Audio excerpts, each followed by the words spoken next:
guest plays crime scene investigator Eric Delco on CSI Miami. Check him out. Couldn't be farther from Miami other than the weather. Everywhere you turn there's a skyscraper or mountain. Shanty towns here, they wield all the power. They've already had 2 police actions today. And what about the people? The people are great. Are they just everywhere? No, that's the thing. 11 million, and it feels less crowded than Miami. It's like they're waiting for something. For what? I don't know. I don't know if I want to find out. Give a warm welcome to Adam Rodriguez.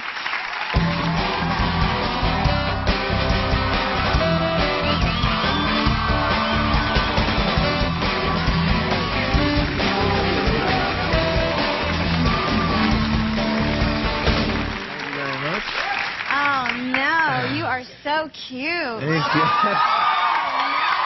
I don't always look as angry as I happen to look on the show for some reason. I don't know. There's always a light in my eyes. Yeah, this is fun. I'm having the greatest time I've had today. Yeah, well, that's good.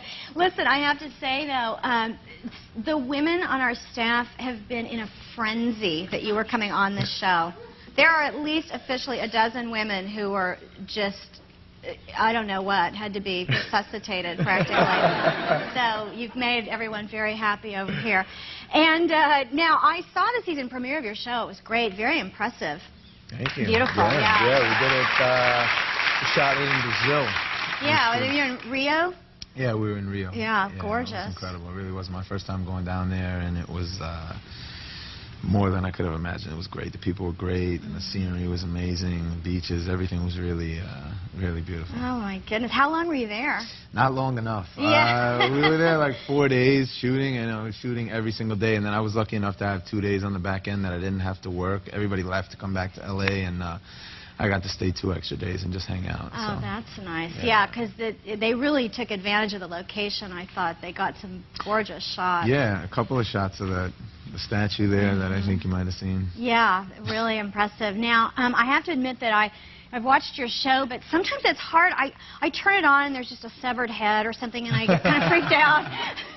Do you ever, I mean, working on this set, do you just kind of get used to it? Yeah, you do. You just, you know, we've been doing it now. This is the 5th season, and so, you know, you're kind of used to the blood spatter all over the place. And, you know, I've actually just gotten into watching this show on A&E called The First 48, and you see all the same stuff we do on our show, but it's the real thing, and it's, I mean, you know, it's almost like you become so numb to it, you're just immune. So I see the blood, and, you know, my brain starts going, and I actually don't even pay attention to the fact that somebody's head is, you know, caved in on the floor and all this other stuff. It's pretty amazing. Yeah. And then when you watch the show at home, are you fine with it, or does it... My show? Yeah.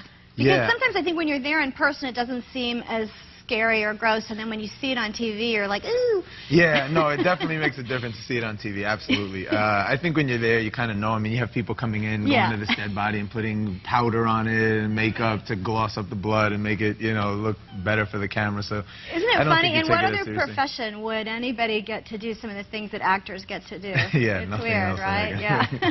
So what's the most, because it's sort of an action-y show, what's the most challenging thing you've done? You know, I think for me, probably the most challenging thing has been the scuba diving. Yeah, I'm not. Oh, there's a shot of you in the opening credits, like coming up out of the water, looking all fine. Making me blush. That's what I'm trying to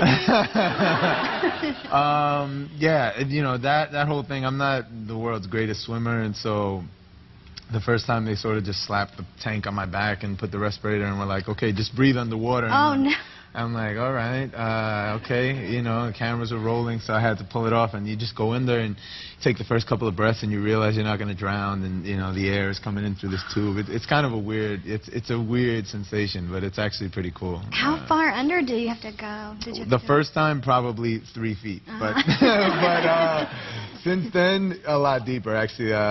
You know, we've done some stuff where we've done some underwater filming down in Florida, you know, we'll go about 30, 40, you know, 50 feet, you know, below, and we've gotten some stuff with some great fish and, you know, some props that they've put down there to be either dead bodies or gold or whatever it's been. So that's been pretty cool. That's some serious diving, though. I mean, did anything ever go wrong, or? One time, actually, I was getting my certification, which I didn't have for years, actually. We were doing the show for a while, and I wasn't certified to be a diver, and I think probably dawned on somebody that it was an insurance liability. Oh, no. And they were like, you know, I think maybe it'd be a good idea if we actually got him certified. So I did, and when I was taking my final test for my certification, we were on a dive off the coast of Miami, and my instructor's tank started doing something called free-flowing, where the oxygen is just pouring out of the tank, and you know, she wasn't able to stop it, and she was unsure if I could do this thing called buddy breathing, where you pass the respirator back and forth and you sort of share it. It's kind of intimate, it's kind of sexy. I'd like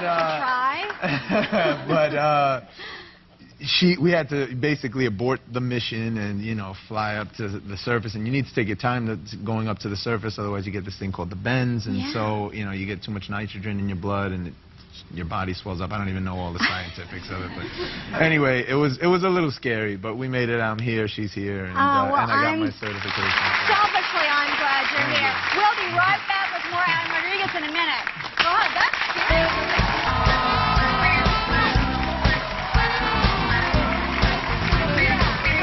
We're right next door to them. Wow. Yeah. We are back with CSI Miami's Adam Rodriguez. Now, I almost hate to bring this up, but I have to. You were voted one of People Magazine's 100 sexiest men alive. But then I thought it was funny because you also made People's en Espanol sexiest people. So you're sexy in 2 different languages, apparently. Yeah, it's a whole different set of people. So That's yeah. a cute picture I just saw of you right up there. This This is a cute picture right here, too, though, I have to say. So what is that like, though? I mean, is that weird to be in this sexy thing? Yeah, it's kind of weird, actually. Especially, you know, I mean, for me, I never looked at myself as being that, you know. Yeah. I wear glasses. I don't have them on now, but I wear these big chunky glasses, and I never really thought of myself as being that guy. So it's kind of funny when other people want to make you out to be that guy. But I mean, don't stop. I'm saying. Yeah. It's odd.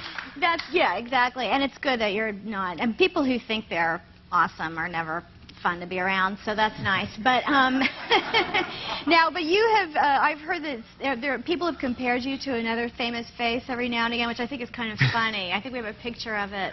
Oh, There is really? that. You do it? Yeah, show that photo.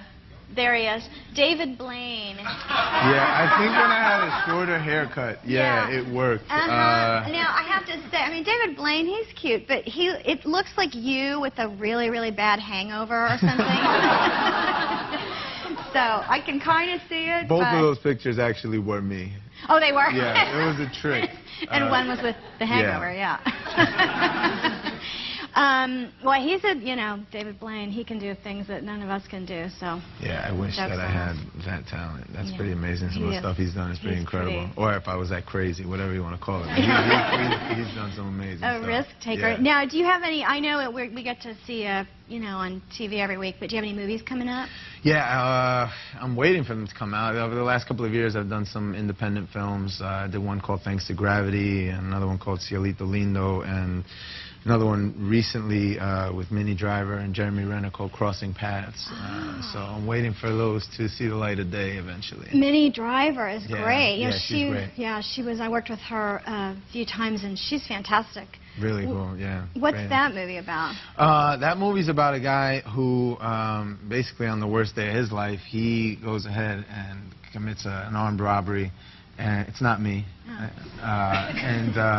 He commits an armed robbery. He takes a child as a hostage, and as he's fleeing the scene, he has the child in his car. He gets into a horrific car accident and flees the scene, leaves the child in the trunk of the car where he had him. The kid dies, and he gets sentenced to death. I actually play a minister who is counseling this guy on death row, and we sort of get into some heated discussions about life and religion and you know, the afterlife and what's here for you here on earth and afterwards and that sort of thing. And so it's not a comedy. Yeah, that sounds great though. I would see that for sure. That sounds fantastic. Now, I'm going to say thank you. I'm tempted to set up a kissing booth. I could make a lot of money with the staff. Thank you for being here. Be sure to tune in on Mondays at 10 p.m. Eastern for CSI Miami. Thank you, Adam.